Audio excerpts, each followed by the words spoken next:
Mantan Kepala Divisi Hubungan Internasional Polri Irjen Pol Napoleon Bonaparte terancam penjara 7 tahun atas penganiayaan terhadap terdakwa kasus penistaan agama Muhammad Kosman alias M.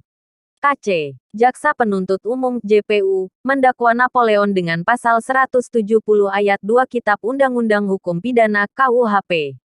Ayat 2 pasal itu menyebut pelaku penganiayaan dapat dipenjara maksimal hingga 7 tahun jika mengakibatkan luka pada korban.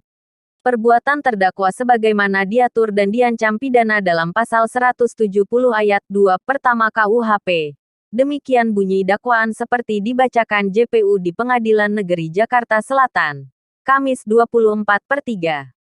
Selain pasal 70 ayat 2, jaksa juga mendakwa Napoleon dengan pasal 170 ayat 1. Lalu, pasal 351 ayat 1 junto pasal 55 ayat 1 KUHP dan kedua pasal 351 ayat 1 KUHP. Pasal 351 ayat 1 mengancam pelaku tindak pidana penganiayaan dengan ancaman hukuman paling lama 2 tahun. Menurut jaksa, Napoleon telah menganiaya KC dengan melumuri mukanya menggunakan tinja manusia. Tindakan itu ia lakukan sambil menjambak muka KC dan berkata, "Tutup mata kamu dan mulut kamu."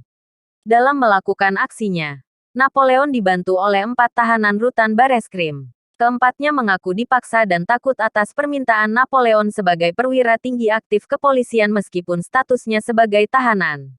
Mereka masing-masing Dedi Wahyudi, Jafar Hamzah, Himawan Prasetyo, dan Harmeniko alias Coki alias Pak RT.